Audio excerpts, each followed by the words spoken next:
Hello दोस्तों, नमस्ते। आप सभी को मेरे चैनल पर स्वागत है। गुरु समेत मैं सभी को प्रणाम करती हूँ, प्रणाम स्वीकार कीजिएगा।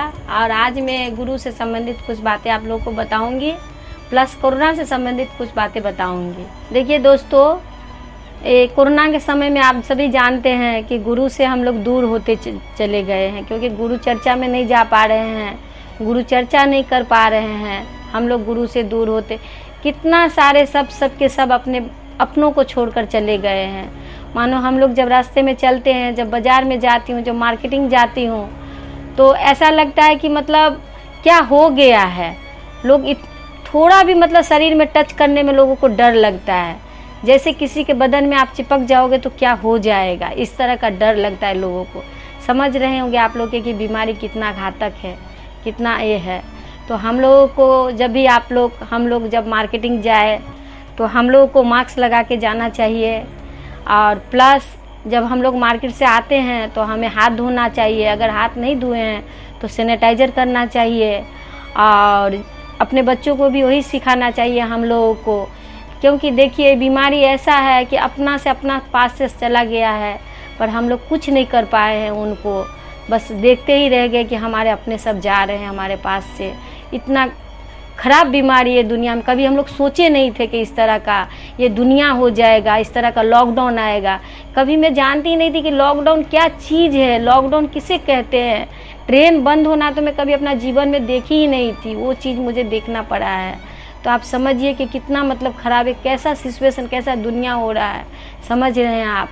तो हमको आपको सबको गुरु को लेके चलना होगा, गुरु को दया लेके चलना होगा, क्योंकि दुनिया में एक ही सत्ता ऐसा है जो हमें बचा सकते हैं, वो है महादेव। महादेव को लेकर हमें चलना होगा। प्लस ये कोरोना वायरस से हमें कोई अगर बचा सकता है, हमें अगर थोड़ा शक्ति मिल सकता है तो गुरु से ही मिल सकता है। तो गुरु को लेकर के हम लोगों को चलना है। और देखिए कोरोना वायरस कहाँ से आई, क्या हुआ, ये हमें इतना बोलना नहीं है, पर जहाँ तक मुझे सुनने में आया कि चमगादड़ से आया है। तो दोस्तों मैं यही बताना चाहती हूँ कि देखिए कोरोना वायरस क्या चीज़ है, और कोरोना वायरस का नाम किसने दिया होगा, कोरोना। ये बीमारी कैसा है, उनका नाम कैसा है, कोरोना को खुद पता नहीं है कि उनका नाम का मतलब क्या है। कोरोना का मतलब होता है ममतामय, उनके हृदय में बहुत ही मतलब दया होना चाहिए। कोरोना का मतलब होता है बहुत ही लोगों पर मतलब हम लोग को देखते ही मन में दया आ जाए, कोरोना का मतलब ये होता है। पर उनका नाम देखिए क्या है, कोरोना। तो उनका कोरोना का मतलब ही पता नहीं है, पर नाम रख दिया गया है कोरोना। और देखिए कोरोना क्या क्या खेल दिखाती है, कभी तो फर्स्ट राउंड में आती है, कभी दूसरा राउंड में आती है, कभी तीसरा राउंड में आती है। तो ये कोरोना वायरस को मैं हाथ जोड़कर विनती करना चाहती हूँ, कोरोना तू यहाँ से जा जहाँ तेरे को जाना है, बट अब हम लोग को कोरोना वायरस से मुक्ति दे। और मैं अपने गुरु से भी इतना ही विनती करती हूँ कि हे गुरुदेव, हे साहब भैया, नीलम दीदी, ये कोरोना वायरस से संसार को मुक्ति दिलाइए आप लोग।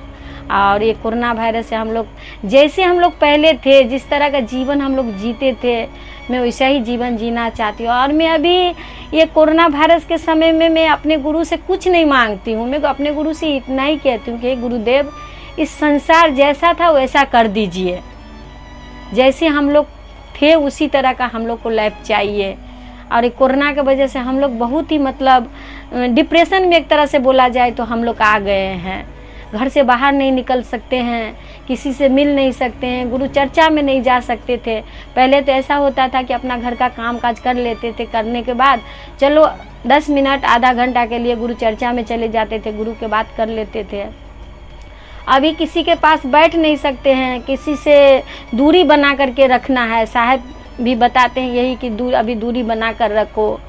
तो इस तरह से हम लोग को अभी चलना पड़ता है, करना पड़ता है गुरु चर्चा। तो मैं सोची कि चलो आप लोगों को क्यों ना यूट्यूब के माध्यम से ही मैं अपना चर्चा आप लोगों को तो पहुँचाऊँ।